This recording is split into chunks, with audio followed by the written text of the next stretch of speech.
নমস্কার, public news next চ্যানেলে আপনাদের জানাই স্বাগতম। সংবাদ পড়ছি আমি পল্লবী। ধলাই ও সোনাই লোক নির্মাণ বিভাগ রাজ্য মহাসড়ক 39-এর ওপর আয়রংমারায় ইকোফিক্স নামক উন্নত দ্রুত স্থাপনযোগ্য গর্ত মেরামতের প্রযুক্তির একটি সরাসরি কারিগরি প্রদর্শনী সফলভাবে আয়োজন করেছে।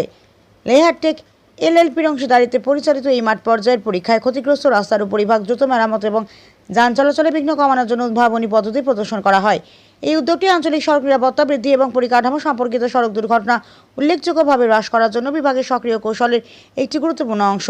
এই উচ্চ পর্যায়ের অনুষ্ঠানটি এদিন আনুষ্ঠানিকভাবে উদ্বোধন করেন শিলচরের কাছাড় রোড সার্কেলের সুপারিনটেন্ডিং ইঞ্জিনিয়ার অজিত কুমার দাস। সেদিন অন্যান্যদের মধ্যে উপস্থিত ছিলেন ধলাই সোনাই টেরিটোরিয়াল রোড ডিভিশনের এক্সিকিউটিভ ইঞ্জিনিয়ার বনজিৎ অধিকারী, তিনজেই যথাক্রমে সুভাষ কামি, সৌমেন চৌধুরী, জয়দীপ দাস, এই অভিনব দাস। বিস্তারিত দেখতে থাকুন পাবলিক নিউজ নেক্সট চ্যানেলের ক্যামেরায়। দাদা, আজকে দেখলাম যে এখানে আইরংমারাতে পিডব্লিউডি মানে ডিপার্টমেন্টের তরফ থেকে এখানে যে রোড যেটা ভাঙা যায় এটা একটা নিউ মানে একটা প্রসেস দিয়ে তারা করে রিপেয়ারিং করে। এটা কি জিনিস? কথা হচ্ছে ইকোফিক্সের একটা গর্ত ভরাটের একটা কাজ। আসলে বর্তমানে আসামের মাননীয় মুখ্যমন্ত্রীর প্রচেষ্টায় আসামের মধ্যে প্রথমে মাত্র 5টা ডিস্ট্রিক্টের মধ্যে 5টা জেলার মধ্যে পাইলট প্রজেক্ট হিসাবে ইকোফিক্সের কাজ চলছে। এর মধ্যে হচ্ছে বাকি ডিস্ট্রিক্টের মধ্যে তেজপুর, ডিব্রুগড়, যোরহাট এবং শিলচর, কামরূপ মেট্রো কামরূপে। তো এর সঙ্গে আমাদের শিলচরে রয়েছে, শিলচরের মধ্যে শিলচর এবং উদারবন, যেখানে আমরা শিলচরে অলরেডি আমরা গত 23 তারিখ থেকে কাজ করে যাচ্ছি। গত 23 মে থেকে ওখানে শুরু হয়েছে, ওটা পাইলট প্রজেক্টের আন্ডারে আছে অলরেডি। এখন কথা হচ্ছে কি, আমাদের শিলচর আপনাদের ধলাই ডিভিশনের মাননীয় পূর্ত বিভাগের চিফ এক্সিকিউটিভ ইঞ্জিনিয়ার স্যার পত্রযুগে আমাদের রিকোয়েস্ট করেছিলেন যে একটা ডেমনস্ট্রেশন দেওয়ার জন্য। ওনার ডিভিশনে অনেকগুলো রাস্তার গর্ত রয়েছে, ওগুলো ভরাটের জন্য কোনো একটা রাস্তা ব্যবস্থা করার জন্য। তো আমাদের সাথে যোগাযোগ করে উনি আমাদেরকে অফিসিয়াল লেটার দিয়েছিলেন একটা ডেমনস্ট্রেশন দেওয়ার জন্য। সেই হিসাবে আজকে আমরা এসেছি ওই ডেমনস্ট্রেশনটা দিতে। ওখানে উপস্থিত আছেন, আমাদের সঙ্গে আছেন আজকে যিনি এক্সিকিউটিভ ইঞ্জিনিয়ার স্যার আছেন, আমাদের সুপারিনটেন্ডেন্ট ইঞ্জিনিয়ার স্যাররা আছেন এবং ওনাদের বিভাগের অনেক আরও পদাধিকারীরা এসেছেন। তো আজকে ওনাদের সম্মুখে আমরা আজকে ওই ইকোফিক্সের যে কিভাবে কাজ করে এবং কিভাবে গর্ত ভরাট করতে হয় তা আমরা ওনাদের সচক্ষে দেখিয়েছি। তো আমি আপনাকে প্রাথমিকভাবে বলি, ইকোফিক্সটা হচ্ছে একটা রেডি টু ইউজ ম্যাটেরিয়াল, যেটা আমাদের কেন্দ্রীয় সরকারের আন্ডারে সিএসআইআর বিভাগে দ্বারা এই প্রোডাক্টটা উদ্ভাবিত হয়েছে এবং রেমুকা গ্লোবাল নামে একটা ভারতীয় একটা কোম্পানি ওই বস্তুটা প্রোডাকশন করে এবং তা ইমপ্লিমেন্টেশন করে। আমাদের রেমুকা গ্লোবালের সাথে লেহারটেকের মাধ্যমে আমরা অসমে কাজ হচ্ছে। তো এখানে ওই প্রোডাক্টটা হচ্ছে আপনার ম্যাক্সিমাম 20 মিনিটসের মধ্যে রাস্তার মধ্যে যেগুলো আমরা গর্ত হয়ে যায়, পথ হোল বলি যেগুলোকে বলি, ওটা ওই ইকোফিক্সটা বর্তমানে যেটা হচ্ছে অনলি ফর পথ হোল রিপেয়ারিংয়ের জন্য। যেমন পুরো রাস্তাটা খারাপ আছে ওখানে হবে না, ওটাতে অনেক কষ্ট এসে যাবে। শুধু বর্তমানে যেটা আছে আমরা করতে পারবো, যেমন ভালো রাস্তার মধ্যে আমরা গর্ত হয়ে যায় আর ওই গর্ত থেকে পুরো রাস্তাটা পিচগুলো নষ্ট হয়ে যায়। কিন্তু আমি যদি এই গর্তগুলো ভরাট করতে লাগে, তো সবচেয়ে ইজিয়েস্ট সোজা পদ্ধতিতে, সহজ পদ্ধতিতে, কম সময়ের মধ্যে করার জন্য হচ্ছে ইকোফিক্স। আর ওটার সবচেয়ে বড় যেটা উপকারিতা হচ্ছে, ওটা যে কোনো ওয়েদারে, যেমন বৃষ্টি হচ্ছে বৃষ্টির মধ্যে আপনি করতে পারবেন, গর্তের মধ্যে জল আছে তার মধ্যে করতে পারবেন। ওটা ম্যাক্সিমাম 20 মিনিটসের মধ্যে ওটা ফিট হয়ে যাবে, ওটা ফিট হয়ে যাবে এবং সঙ্গে সঙ্গে আপনাদের চোখের সামনে আমরা করেছি এবং সঙ্গে সঙ্গে আমরা দাঁড়িয়েছি। যেহেতু বিটুমিন হলে আপনি সঙ্গে সঙ্গে করতে পারবেন না, অনেক টাইম লেগে যায়, বা বৃষ্টি হলে বৃষ্টির জলে নষ্ট হয়ে যায়। ইকোফিক্স কিন্তু এভাবে নষ্ট হয় না। যেমন এখন আপনারা দেখেছেন, আপনার সম্মুখেই আমরা ওর উপরে জাস্ট করেছি, 2 মিনিট হয়েছে। এখন আপনার সম্মুখেই আমরা গাড়ি চালিয়ে দেখাবো যে ওটা এত তাড়াতাড়ি 5 মিনিটের মধ্যে কীরকম গাড়ি চালিয়ে নিলেও ওটা খারাপ হয় না। তো ওই হচ্ছে ইকোফিক্স। বাকি ওনাদের বিভাগের পক্ষ থেকে আমাদের রিকোয়েস্ট জানানো হয়েছিল একটা ডেমনস্ট্রেশন দেওয়ার জন্য, আমরা ডেমনস্ট্রেশন দিয়েছি। এখন যদি ওনারা ওটা প্রপার চ্যানেলে এক্সিকিউটিভ চিফ ইঞ্জিনিয়ার স্যারের কাছে ওনারা আবেদন করতে পারবেন যে ওখানেও এটা ইমপ্লিমেন্ট করার জন্য। সরকার যদি তার অনুমোদন দেয় তাহলে পরবর্তীতে আমরা এই ডিভিশনেও আমরা কাজ করতে এগ্রি আছি।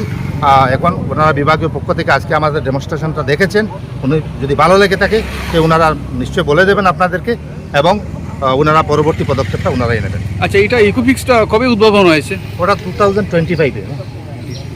25 আচ্ছা, কোন কোম্পানি উদ্বোধন করেছে? ওটা অ্যাকচুয়ালি সেন্ট্রাল গভর্নমেন্ট লেখাই আছে, ব্যাগের মধ্যে লেখা আছে, আপনারা আগে দেখাবো। ওটা হচ্ছে সিএসআইআর বলে কেন্দ্রীয় সরকারের একটা বিভাগ আছে, যেটা কেন্দ্রীয় সরকারেরই বিভাগ, এবং ওরাই উদ্ভাবন করেছে ওটা, এবং ওটা প্রোডাকশন করছে রেমুকা গ্লোবাল, এবং ওটা প্রোডাকশন প্লাস ইমপ্লিমেন্টেশনটা রেমুকা গ্লোবাল গোটা ভারতবর্ষে করছে। যেহেতু আপনি ইমিগ্রেশন জড়িত, তো আপনার পরিচয়টা? আমরা ওইখানে শিলচরের যেগুলো মানে বিশেষ করে শিলচরে এবং তেজপুরে আমরা এখানে কাজ করছি জিওর পক্ষ থেকে। রেমুকা গ্লোবাল তো সরাসরি পুরো ভারতবর্ষে গিয়ে কাজ করে না, ওখানে আমাদের লেহার টেকের মাধ্যমে আমরা কয়েকটা ডিভিশনে কাজ চলছে, যেমন আমাদের শিলচরে চলছে, তেজপুরে চলছে, অন্যান্য যোরহাটেও চলছে, অন্যান্য জেলাগুলোতে চলছে। তো শিলচরে আমরাই মানে আমি দেখাগুলো করছি ওখানে। আচ্ছা, পিডব্লিউডি রোড না ন্যাশনাল হাইওয়ে রোডগুলো, ভারতমালা রোডগুলো তো হবে নাকি? সব জায়গায় হবে, কারণ ওখানে আমরা গত এই বছর আমার কাছে লেটার আছে, আমরা অ্যাকচুয়ালি গত 25-এ NHAI পক্ষ থেকে একটা অর্ডার মহারাষ্ট্রে ওরা নিয়েছে, ব্যবহারও করছে, কিন্তু বর্তমানে NHAI করতে হলে আমাদের কেন্দ্রীয় সরকার থেকে অনুমোদন নিতে হবে, এবং ওটা বিভাগীয় যেটা পদ্ধতি আছে ওটা প্রসেস কমপ্লিট করে ওরা যদি রিকোয়েস্টেশন পাঠায় তাহলে অবশ্যই করা যাবে, এবং ওটা কার্যকরী, এবং ন্যাশনাল হাইওয়েতে ওটা কার্যকরী, কারণ NHAI ওটা অলরেডি মহারাষ্ট্রতে ওটা ইমপ্লিমেন্ট করেছে, এবং ওটা আমাদের কাছে লেটারও আছে। কাইন্ডলি আপনার নামটা আর ডেজিগনেশনটা বলবেন। আমার নাম জুনাইদ মজুমদার, আমি ওখানে বরাকবেলির ওদের চ্যানেল পার্টনার, বরাক উপত্যকার চ্যানেল পার্টনার আমি ওখানে। যিটো ডেমনষ্ট্ৰেশ্যন হ'ল এইটো সন্দৰ্ভত অলপ কওক। এটা আমাৰ আমি এসি কাছাৰ ৰোড চাৰ্কল ওখানে মানে কি প্ৰব্লেমটা কি হয়, যেটা আমি নতুন কাজটা কৰা কিছুদিনৰ পিছতে পথ হ'ল ডিপ্ৰেশ্যন ऐसा দেখা যায়। इसलिए क्या है, क्यों हुआ है, ये जो रेनी सीजन है असम में, नॉर्थ ईस्ट में ज़्यादा रेन होता है, इसीलिए क्या होता है, इसको प्रोटेक्ट करने के लिए हम लोग का इंस्टेंटली कोई रेमेडी नहीं है। इसीलिए एक नया प्रोजेक्ट स्टार्ट किया है, इसको फिक्स बोल के एक केमिकल मिक्सिंग प्रोडक्ट लेके आया है। इसको मिला के कैसे हम लोग इंस्टेंटली इसको रिमूव कर सकते हैं, ये हम लोग का कोशिश जारी स्टार्ट किया है। इसके बाद हम लोग सक्सेस होने से एंटायर बराक वैली में इसको हम अप्लाई करेगा with the consultation of our higher authority, so that we can provide smooth communication to public. क्योंकि आदमी लोग आजकल क्या हुआ है, स्मूथ कम्युनिकेशन मांगता है, और ड्यू टू ये रोड सेफ्टी के लिए ये भी सबसे ज़रूरी है। इसलिए हम लोग क्या है, ये कोशिश जारी रखा है। हम लोग सक्सेस इसी प्रोजेक्ट से प्रोडक्ट लेके सक्सेस होने से एंटायर वर्ल्ड ने इसको कोशिश जारी रखेगा, इसलिए हम लोग स्टार्ट किया है। Thank you.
पर आगे नहीं जाके